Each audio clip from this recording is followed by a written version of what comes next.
So mga kapatid, maganda po yung sinasabi po sa atin ang salita ng Diyos. Basahin natin ang Mateo 24 sa ating mga Biblia.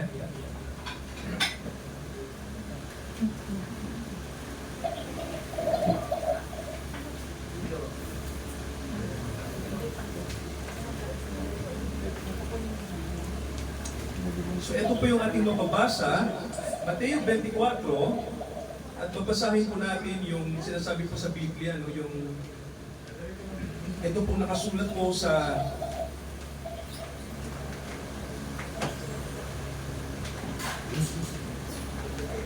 okay, dito po sa verse 20,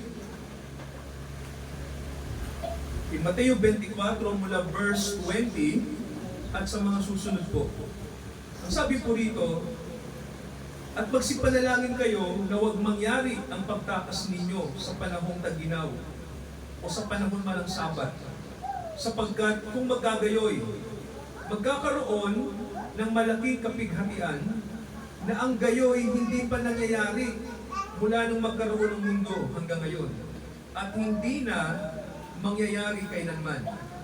At malibang paikliin ang mga araw na yaon, ay walang makaliligtas na tao, datapwat dahil sa mga hilirang ay paiikliin ang mga araw na yaon.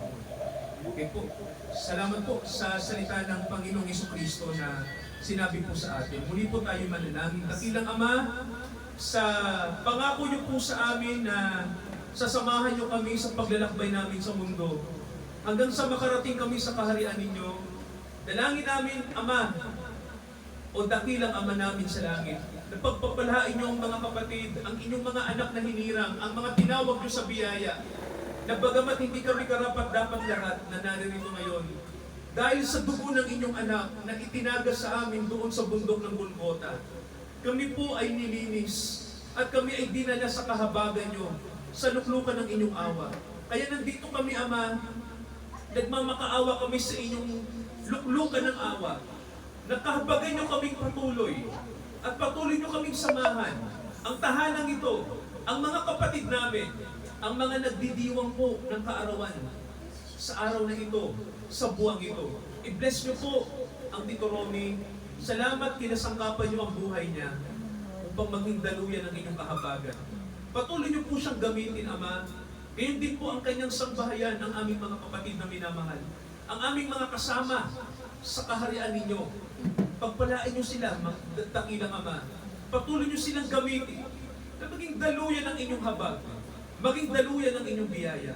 Ang mga kapatid namin na tinawag niyo, salamat din, Ama, dahil ang mga kapatid po ay patuloy po na nagmamalasakit sa inyo. Nagmamalasakit sa inyong salita. Dakilang Ama, nawa po sa araw na to, kami mapagpala sa lahat ng aspeto. At kami ay tumanggap ng mga biyaya na kailangan namin, na nagmumula sa langit. Salamat, Ama, sa magandang araw na binigay niyo sa amin, sa August 11 na ito, 2024, na patuloy niyo kaming binibless, patuloy niyong samahan ang mga kapatid namin, buksan niyo ang aming puso sa inyong ipahahayag through the Holy Spirit. In the name of the Lord, Yeshua HaMashiach, the Lord Jesus Christ. Amen. Amen. Maganda po mga kapatid yung sinabi ng Panginoong Jesucristo sa atin na sinabi niya po yung masamang balita muna sa Israel. No?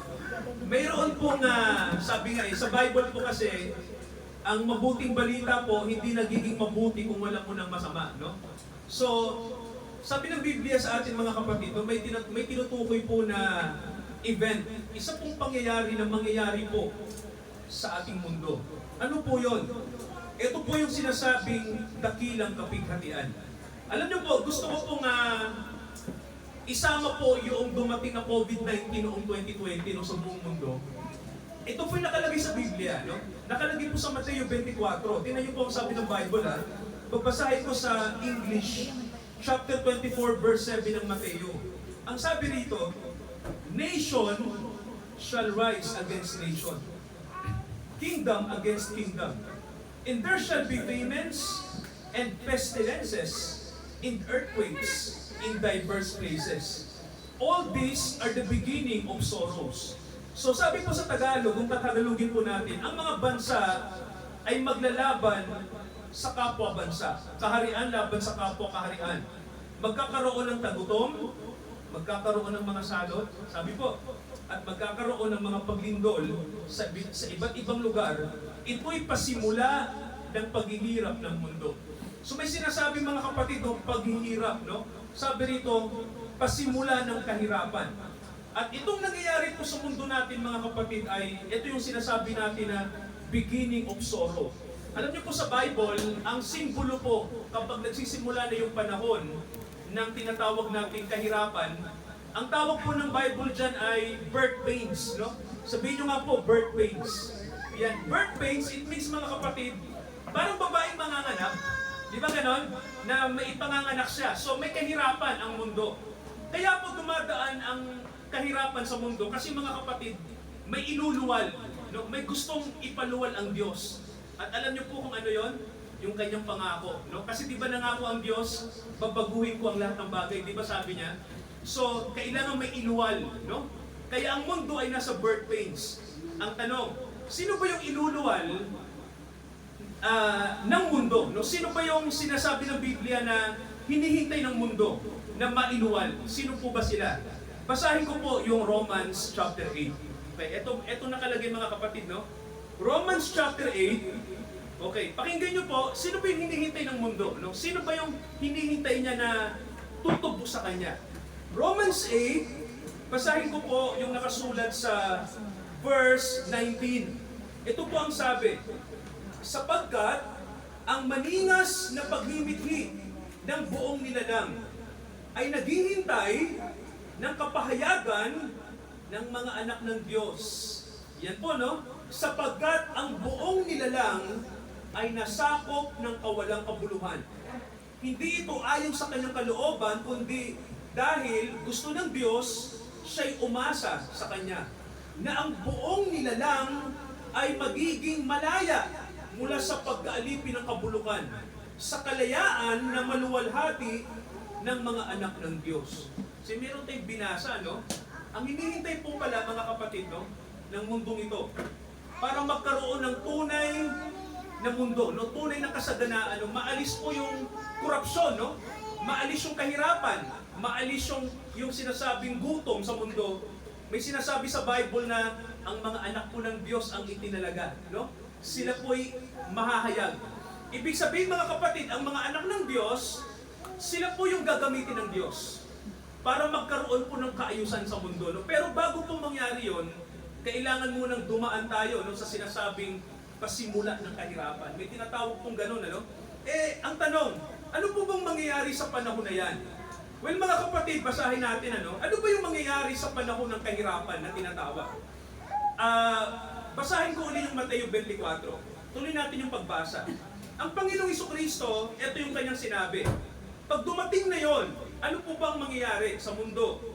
At ano ang mangyayari sa mga kapatiran, no? Sa mga simbahan, partikular, no? Sa mga churches, sa mga religious organization, sa politika, anong mangyayari?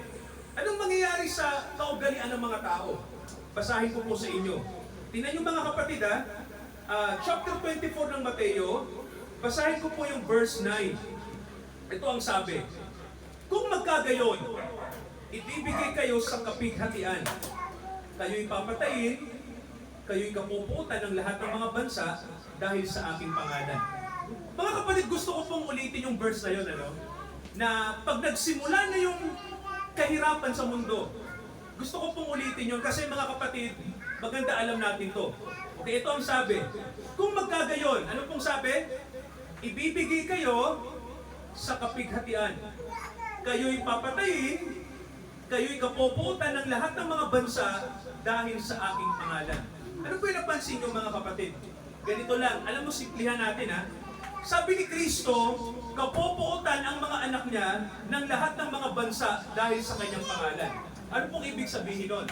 Mga kapatid, kanina, narinig niyo ba yung binanggit ni Sir Alan? May narinig ba kayong binanggit na kanina? Tungkol sa China? Okay. Di ba mga kapatid, si Xi Jinping at ang buong Communist Party ng China, ayaw nila sa Kristiyano. Nakikinig po ba? Galit sila sa gospel. Ang Pilipinas ay bansa na open tayo na mangaral. Tama ho ba? Pero sa China, bawal. Nakikinig po ba? Sa China, mahirap mangaral. Pero, ano pong sabi sa atin ng balita? Maraming Kristiyano sa China nakatago lang. Saan sila nakatago, pastor? Sa mga sikretong, sa mga sikretong bahay, hindi sila nagpapakitang Kristiyano sila, no? So, alam niyo po, hindi mapigilan ng Chinese government na ang mga Chinese ay makatanggap ng kaalaman tungkol kay Jesus Christ. Ayaw talaga nila, no? Kaya nga, di ba, 2 billion ang tao sa China? Mga ganyang karami. Alam niyo po yung 130 million na Kristiyano, kukunti pa lang yun. Di ba, sir? Ilan po bang Kristiyano sa China? 130 million, di ba? Di ba marami? Pero alam niyo po, ikumpara niyo sa population ng China kung ilan. Wala pa po sa kalahati. Napansin niyo po, kukunti lang ang Kristiyano sa China. At ito yung matindi. Hindi mapigilan ni Xi Jinping ang pagdami ng mga Kristiyano. Hindi nila mapigilan. Alam niyo po ang ginawa ng government ng China? Alam niyo pong ginawa? Mga kapatid, pakinggan niyo to. Di ba? Ano ang basihan ng Kristiyano para makilala ang Diyos? Ano po yung basihan? Ang Bible. Alam niyo pong ginawa ni Xi Jinping? Tumawag siya ng mga publisher. Kunin ang mga Bibliang Chinese, iribisa, baguhin ang mga laman. Alam niyo po ang Bible ay kinurap ng Chinese. Alam niyo mga kapatid, ito ang Bible, iniba nila. Gumawa sila ng ibang Bible. Kasi mga kapatid, may karunungan din ng Diablo no? Kasi alam ng Diablo na ang salita ng Diyos ang magbibigay ng linaw sa mga Chinese para makilala si Jesus. Kaya ang Bible po, iniba nila. Marami silang binago. Halimbawa, tulad dito, di ba sabi, for God so loved the world that He gave His only begotten Son. Alam niyo, binago yun. At ito yung matindi, si Jesus, pinalalabas na masama. Hindi po siyang Savior. No, para ang Kristiyano ay huwag nang maniwala kay Jesus. Ganun mga kapatid, no? Iniba ng Chinese ang Bible. Alam niyo, nakakatakot yun, tama ba? Kasi, alam niyo, sa panahon natin, marami, alam niyo, ito lang naman ang basihan ng Kristiyano, di ba? Para makilala natin ang katotohanan. Ito lang yung basihan, mga kapatid, no? Sino po nagbabasa ng Bible? Sino po ang nagbabasa araw-araw ng Bible? Mahalaga po na mabasa natin ang Bible. Dito natin makikilala ang tunay na Diyos. Iniba ng Chinese yun. Para lang, huwag dumami ang mga Christians, no? Pero mga kapatid, alam niyo po ba, mahirap yung ginawa ni Xi Jinping? Kasi ang mga Chinese, ito po, no? Dito talo mga Pilipino. Ewan ko kung baka ito talo tayo dito. Sino mas maraming Kristiyano? Sa China o sa Pilipinas? Yung totoong Kristiyano, sir? Kung sa totoo. Di ba marami sa China? Sa Pilipinas kasi ang Kristiyano dito, hindi naman yung Kristiyano talaga na biblical. Tama ba? Mas marami yung galing sa pagano. Tama ho ba? Di ba? Hindi biblical yung Christianity sa Pilipinas. Kung konti lang din. Kung ang mga born again po, bibilangin natin sa bansang to, hindi sila marami, hindi tayo madami. Kung konti lang din tayo. Mas marami yung Kristyanismo na galing sa pagano. Yun ang totoo. Ngayon, eto makinig kayo mga kapatid, mahalaga to. Alam nyo po, eto, sa China, ang Biblia pong tunay, yung tunay na Bible na translated sa Chinese. Alam nyo ho ba na kailangan nilang lumabas ng walang Bible? Sila'y mag-ipon-ipon ng walang dalang Bible. Ano ang ginagawa nila? Bakit sila nakakapag-convert? Paano sila nakakapag-evangelize? Kaya ang Bible na bawal. Mga kapatid, alam niyo kung eto, talo tayo. Kabisado ng mga Chinese. Kabisado nila ang Bible. No? Ang Mateo, kabisado nila. Ang Mark, ang Romans. Binabasa nila to. Iniintindi nila ng buong puso. Para kahit wala silang Bible, alam nila. Ako mga kapatid, matagal ng pastor. Pero ang Bible, hindi ko kabisado ng verse by verse. Yun ang totoo, no? Nakakabisado ko lang yung mahalagang mga verses. Yung mga vital verses, kabisado ko. Pero yung talagang kabisado ko ng letra por letra, nahihirapan ako, no? Maliban na lang kung talagang tutukan ko to ng matindi, no? Makabisado ko to, lahat letra by letra. Pero, ang mga Chinese na gawa yun, tama ba? Matindi pa yung apoy na nasa kanila. Kaya, kasi mga kapatid, ang mga Chinese, bawal ang Kristiyano sa kanila eh. So, kailangan nilang gawin yon. Tama ba ang sabi ng Bible na maraming magagalit sa mga Kristiyano? Di ba? Di ba tama ang sabi ng Mateo 24? Di ba ang sabi nila na Ang sabi ni Jesus, maraming mga bansa ang magagalit dahil dinadala niyo yung pangalan ko, di ba? Basahin ulit natin mga kapatid, no? Anong sabi po? Ito nakalagay. Ang sabi, kapuputan kayo ng mga bansa dahil sa aking pangalan. Chapter 24, verse 9. Dito sa bansa natin, malaya tayo. Tama ho ba? Pero ang mga Kristiyano po sa ibang bansa, hindi sila malaya. Pero dahil po sa kanilang apoy, no? Hindi po sila natatakot. Handa silang mamatay para sa Panginoon. Ito yung nakakalungkot din mga kapatid, no? Dadami din, ito ang sabi ng verse 10. Samahan niyo po ako. Matthew 24, verse 10. Ang sabi po ito, kung magkagayon, marami ang matitisod at marami ang magkakanulo sa isa't isa at marami ang mapupuot sa isa't isa. Bago pala mag-rapture, no? Bago pala mag-rapture mga kapatid, darating itong sinasabi na ang immorality ay lalaganap at kahit po sa loob ng mga church, magkakaroon ng mga sari-saring problemang pangmoral. Diba ang sabi, magkakanuluhan sa isa't isa. Ibig sabihin po, hindi pag-ibig ang iiral, no? Sa mga religious organization, kahit yung mga nasa church, mga kapatid, no? Marami ang problema ang papasok. Kaya po, eto sinabi na ng Panginoon to, di ba? Ang sabi po, ang nakalagay, tingnan niyo po ang sabi, marami ang matitisod. Di ba dahil doon? Di ba nagiging katitisuran kapag may isang Kristiyano po, naging immoral. Tama ko ba? O kaya, inaway tayo. Ako, naranasan ko mga kapatid. Kayo rin siguro, no? Di ba minsan may umaaway sa inyong Kristiyano, no? Feeling nyo, mapuputi sila, di ba? Parang tayo din, no? Pero pag umiral yung kahinaan nila bilang tao, di ba? Nakakatisod, mga kapatid, di ba? Ang sabi ng Bible, marami ang matitisod, sir. No? Kaya nagiging katitisuran, no? Marami ngayon ang nagiging katitisuran po. Totoo po yan. Eto mga kapatid, gusto nyo matisod? Ito para alam nyo na tama ang Bible. Alam nyo po si Rabbi Zacarias, isang Indiano na kilalang pastor sa India. At isa rin siyang, ano rin siya American Indian. Alam nyo ba na magaling siyang mangaral ng Bible, no? Magaling siyang mag-preach. Sa buong mundo nakakarating siya. Pero alam nyo po, alam nyo ginawa ng Diablo sa kanya, no? Para maging katitisuran siya. Alam nyo nung mamatay siya, bigla na lang may dumating na mga babae. At ang sabi po sa social media, at ang sabi din doon sa buhay ni Rabbi Zacarias, ang sabi sa kanya, yan, yung pastor na yan, ginawan ako ng hindi maganda. Sabi, ano yun? Ano po yun? Kasi parang ang nangyari, ang kinikwento ng mga babae na nagsumbong, si Rabbi Zacarias daw, pag nagpupunta sa mga massage parlor, ay ginagalaw niya yung mga babae. Ang daming nagsabi, no? So, nagulat ang mga Kristiyano sa balita na yun, no? Na, ginagalang namin tong taong to, how come na si Rabbi Zacarias, ang sabi nila ay nanggagalaw ng mga babae. Nung nalaman ng asawa niya yan, nalungkot yung asawa niya kasi hindi alam ng asawa niya kung totoo ba yung akusasyon o hindi. Baka sinisiraan lang siya. May mga nagsasabi pong totoo. May mga nagsasabi naman na paninira lang. Pero mga kapatid, isa lang po ang gustong gawin ng Diablo dyan. Alam niyo kung ano? Matisod. Tama ba, no?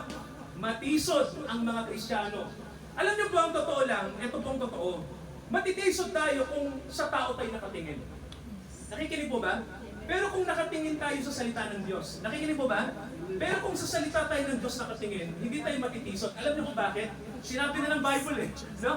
Pinagpoon na ng Bible na maraming magiging katitisuran. Sabi, no? Sa loob ng mga church, kahit sa mga religion, kahit sa mga pamilya. Sabi po pero sabi ng Panginoon, ito'y kailangan mangyari sapagkat ito yung mangyayari sa hinaharap, sabi ng Panginoon. Nangyayari na nga po, tama ba? Yan na, no? Marami nang natitisod. At marami po ang, imbis na magpatuloy sa Panginoon, bumabalik po sila sa pananampalataya. Sinabi din po ng Bible yon. Kaya lahat ng nakalagay sa Bible, mga kapatid, di ba? Yung hula na nandito, totoo po bang nangyari o hindi? Totoo, no? Nangyari po ang sinasabi ng Biblia. Kaya ito pa sinabi ng Panginoon sa atin, no? Pakinggan yung mga kapatid doon, no? Ito pa ang sabi. Ang sabi dito, magsisibangon ang maraming bula ang propeta at ililigaw ang marami. Totoo po ba o hindi? Yung sinabi ng Panginoon. Totoo. Di ba, Tito, naalala nyo, di ba? Si Kibuloy, 10 milyon na yung nakapatong sa ulo.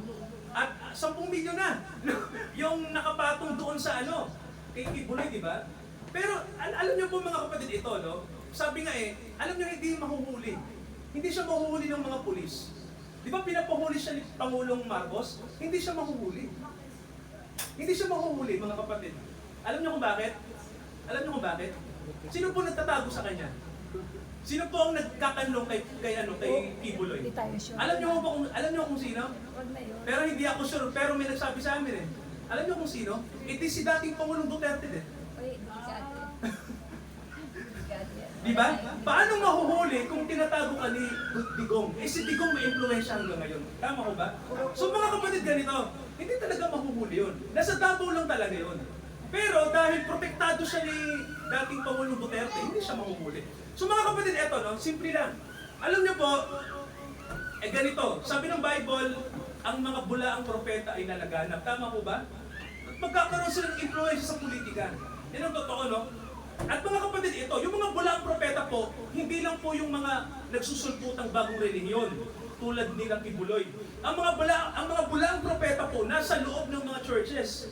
Nasa loob ng mga mainstream, no? Ano po yung mga sinasabi kong mainstream? Yung mga organized na yung matatagal ng church. Yun po ang totoo, no? Yung mga matatagal ng simbahan. Mapakatoliko, mapaprotestante. Nandoon na po yung mga maling aral. Ito po, example lang.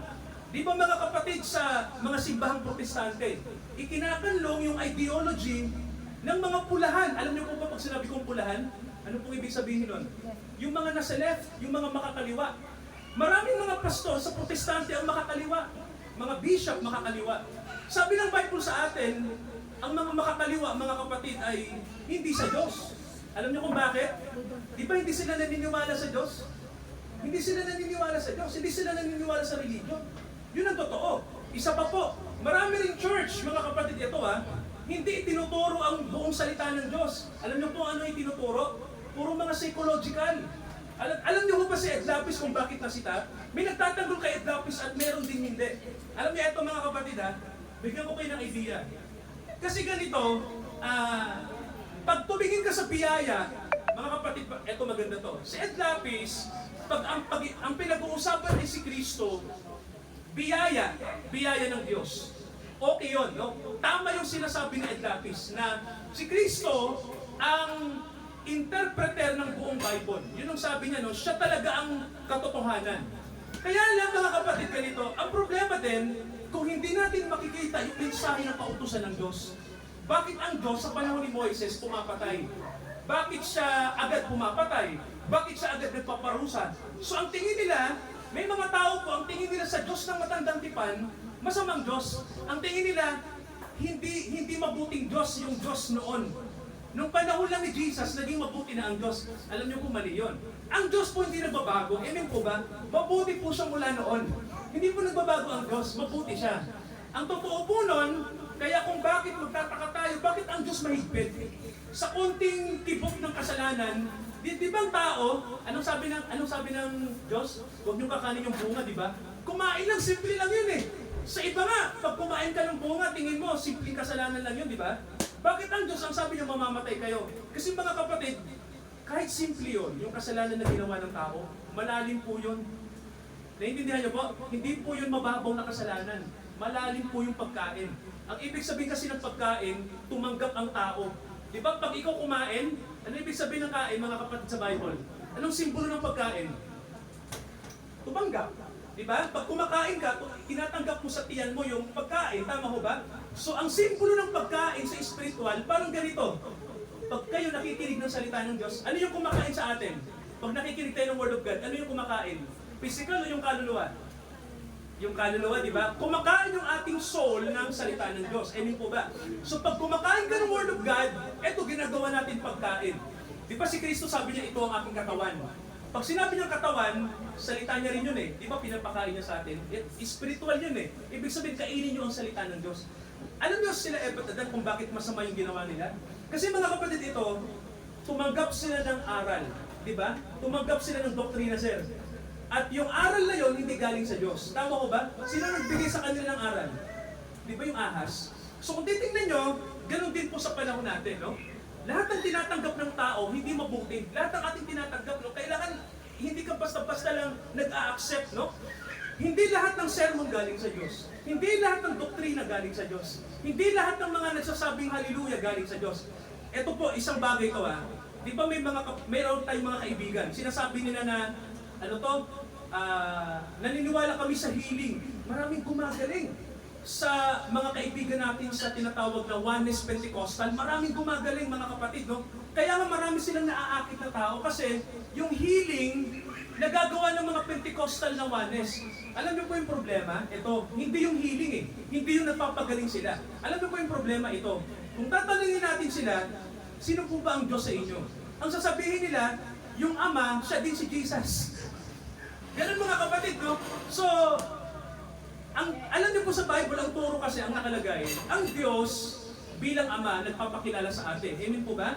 At bilang anak ng Diyos, bilang si Jesus at bilang ang Holy Spirit. So, ang Ama at ang Anak at ang Holy Spirit, iisang Diyos yan, pero may kanya-kanya silang, ano po yun? May kanya-kanya silang function, okay? Pag sinabi natin na ang tatay natin sa langit, yung din yung anak na namatay, mali yun. Kasi mga kapatid, lumalabas na, di ba yung, pag sinabi mong si Jesus din yung Ama, ibig sabihin ang namatay sa krus, yung Ama. Di ba? Yung Ama yung namatay. Ang Diyos, hindi naman siya namamatay. Tama ho ba? Wala namang Diyos na namamatay. Ang Diyos Espiritu eh. Sino yung namatay sa krus? Yung anak na nasa laman. Siyempre, pag nasa physical ka, mamamatay ka. Tama ho ba? So, mga kapatid, ganito. May mga church na naka-focus sila sa healing at maraming gumagaling, praise the Lord. Pero pagdating sa aral, hello, nakikinig? Pagdating sa aral, hindi nila maabot. Alam niyo po, mali yun. Magkakamali tayo. No? Kasi alam niyo, sabi ng Bible, sabi ng Panginoon, marami sa panahon ng paghuhukom magsasabi sa akin, Panginoon, nagpagaling kami. At anong sabi ng Panginoon? Hindi ko kayo kilala. Di ba? Pero ang tanong, bakit sila nagpapagaling? Saan galing yung kapangyarihan nila? Galing din sa Diyos. Paano nangyari yun? Hindi porket may kapangyarihan ka galing sa Diyos, ikaw ay tanggap ng Diyos. Parang ganito rin yan. Parang mga pulis. Saan nagagaling ang kapangyarihan ng pulis? Sige po, saan nagagaling? Saan nagagaling ang authority ng mga pulis para maging pulis? Sa kanino po galing? Ayon sa ating napagkasunduan, tama ba? Galing sa tao, di ba? Ang ating gusto bilang demokrasya, maging silang pulis. Ang nagbigay ng authority sa mga pulis, ang mga tao. Tama ba mga kapatid, no? Para gawin nila yung ano yung dapat gawin ng pulis? Gawin nila yung tungkulin nila. Tama ho ba? Ang nagbigay ng authority, tayo at ang Pangulo, ang Presidente, na kinatawan natin, no? Alam niyo po ba si Presidente, kinatawan natin? Sino nagluklok sa kanya? Tayo, di ba? Bonyato natin siya. So, ibig sabihin, ang gusto natin kay Pangulo, gawin mo yung trabaho mo para sa amin. Yun ang ibig sabihin, ano? Kung ano yung napagkasunduan natin na mangyari, yun. Alam niyo ba ito tanong ko ha, lahat ba ng pulis matino? Hindi po. No. Hindi. Di ba hindi? Alam niyo, tanong, bakit nila nagagawang manghuli? Bakit sila nakakapagpakulong? Bakit sila pwedeng gamitin? Di ba? Kung may mga pulis na hindi tama, simple lang din. Ganon din sa mga simbahan na mali at sa mga pastor na mali. Ganon lang din yun, ano? Mga pastor o mga church. Pero kung mali yung kanilang ginagawa at tinuturo sa tao, galing sa Diyos lahat eh. Magsusulit sila sa Diyos. Pero may authority sila galing sa Diyos. Tama ba? Bakit po? Binigyan ng Holy Spirit din ng pagpapagaling eh. Binigyan ng Holy Spirit para mangaral. Pastor, paano yan? O hindi porket binigyan sila ng authority ng Diyos, gagawa sila ng tama. Di ba? Di ba ganoon din?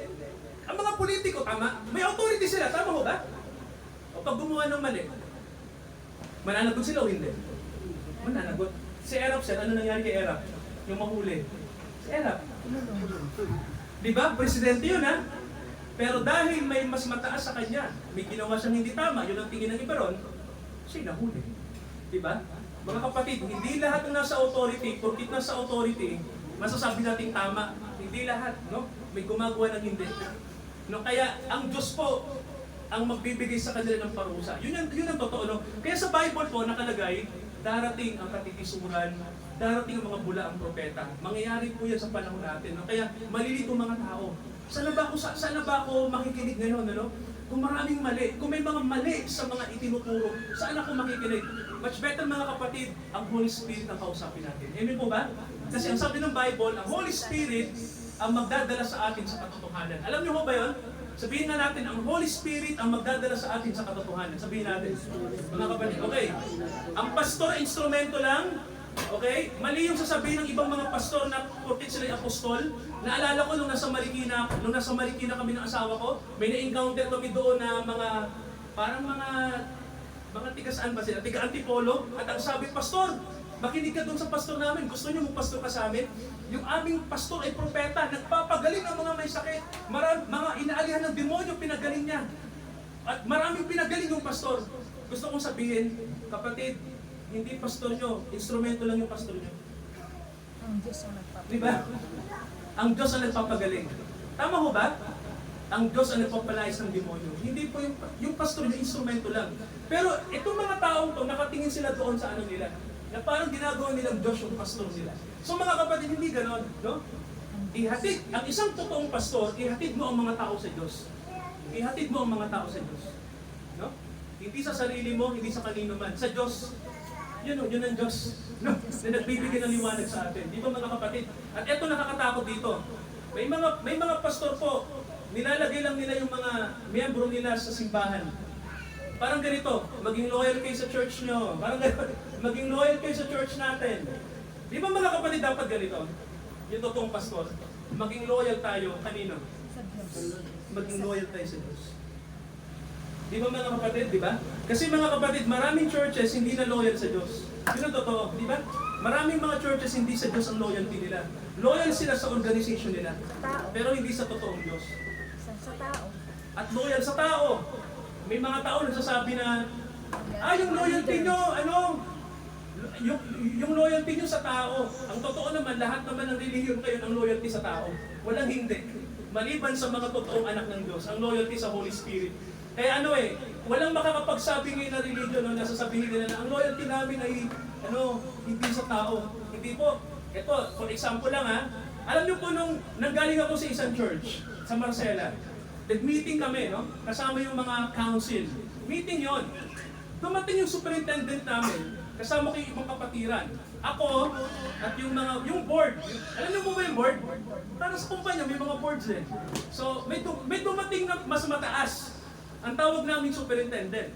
So, eto na, nagkaroon ng diskusyon na, medyo hindi maganda, no? Kasi, ang gusto namin, ipagpatuloy yung pagawain. Ang sabi nung superintendent, wag na. Ang sabi ng mga kapatiran, gusto namin si pastor yung manguna para doon sa paggawain namin. Sabi ng superintendent, wag na. Ayaw namin. Ganito po, alam nyo, nagkaroon ng diskusyon. Ito, simple lang to. Sabi ng isang sumagot, sabi niya, may nagtanong. Pastor, may tanong ako, sabi niya. Ano po bang dapat nating sundin? Ito sabi niya, ano po ba yung dapat nating sundin? Ang salita ng Diyos o yung batas natin? Yan, maganda, no? Ano po ba yung dapat sundin? Ang salita ng Diyos o yung batas na sinusunod ng aming sekta? Alam niyo, sabi ni superintendent, ito sagot niya, ang sinusunod natin yung batas natin.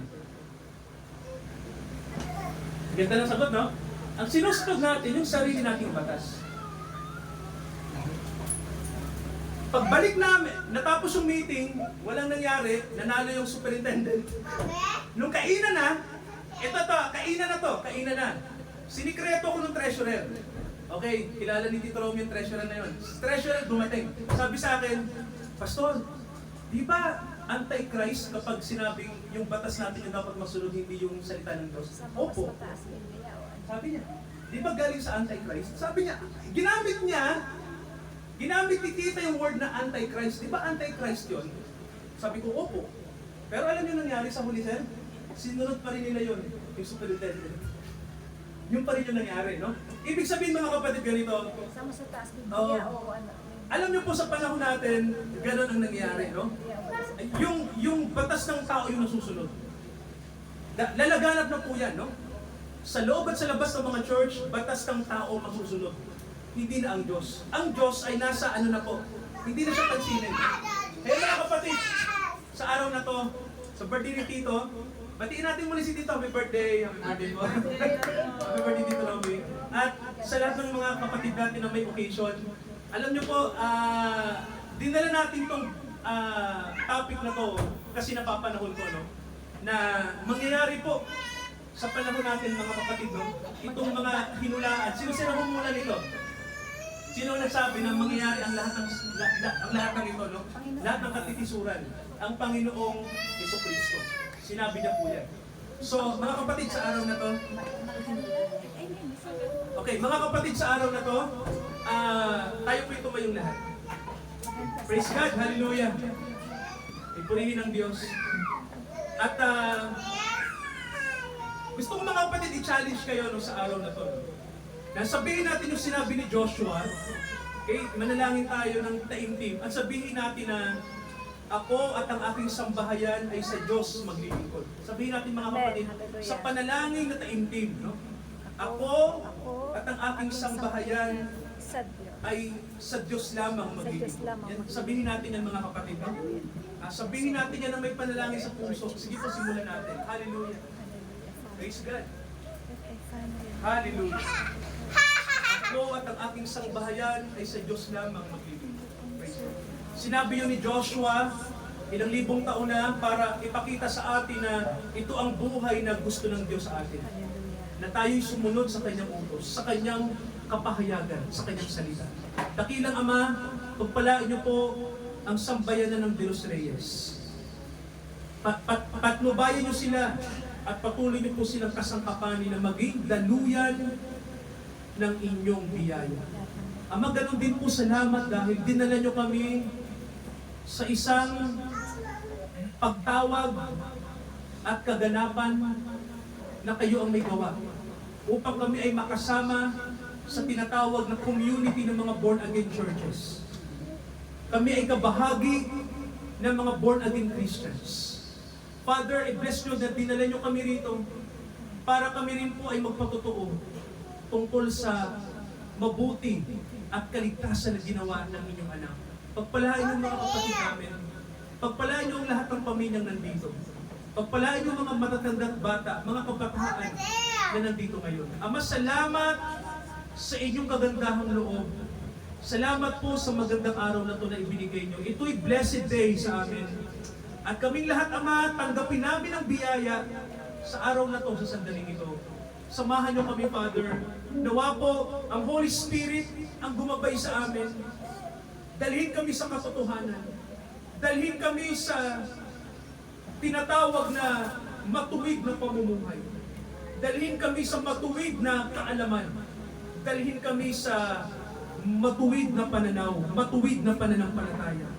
Hindi baluktot, hindi mali. Dalhin niyo kami sa liwanag mula sa kadiliman. Salamat, Ama, sa araw na to. Pagpalain niyo kaming lahat na nandito ngayon. Ito ang aming panalangin. Ito ang aming samot panalangin.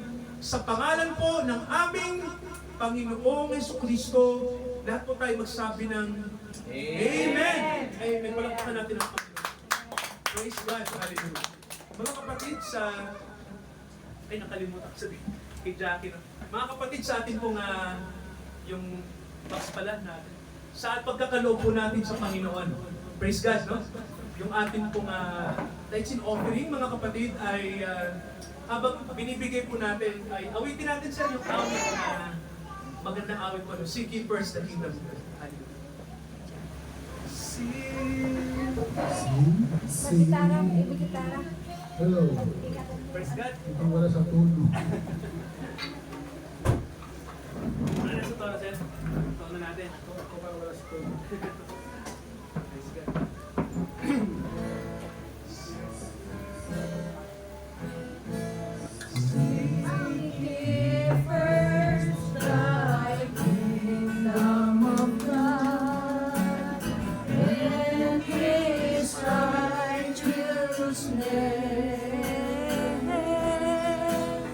And all these things shall be added unto you.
mga kapatid. Tinatalaga namin, Ama, ang araw na ito, ang kaarawan ng Tito Roming, gamitin niyo po siyang patuloy sa inyong kahabagan.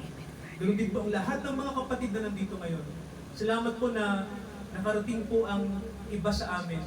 At kahit po yung iba po ay nasa kaabalahan, samahan niyo sila. Ama, maging mabiyaya ang araw na ito at maging kami produktibo sa araw na ito. Ang biyaya niyo po inyong ibuho sa amin sa patuloy na fellowship, sa mga gawain pa po namin, Ama, sa darating na mga araw. Sa Diyos na tumawag sa atin sa biyaya. Tayo ay kanyang samahan at ingatan ngayon at hanggang sa muling pagparito ng ating Panginoong Jesucristo upang dumating ang kahatulan sa mga bansa. Tayo ay kanyang masumpungan na nagtatapat sa kanya hanggang wakas. Amen, Amen at Amen.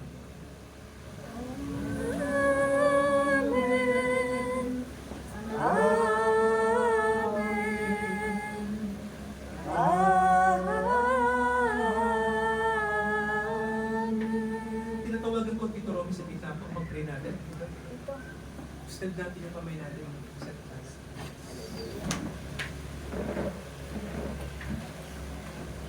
Di po, puntaan natin si Tito yung medyo malapit po.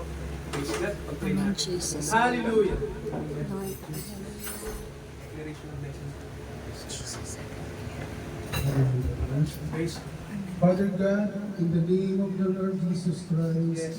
and the Holy Spirit, Father God, i-bless niyo po ang aming matandang miyembro Hallelujah. na si Tito o Brother Romeo de los Santos. de los Reyes. Lord, de los Reyes, amen. Yes, hallelujah. I-bless niyo po siya na humaba nawa ang kanyang pagtira dito sa mundo ito upang lalong lumaganap ang iyong banal na salita Yes, God. sa pamamagitan ng kanyang sambahayan. Yes, Father. Hallelujah. Hallelujah. Ang lahat ay i-bless niyo po, Ama.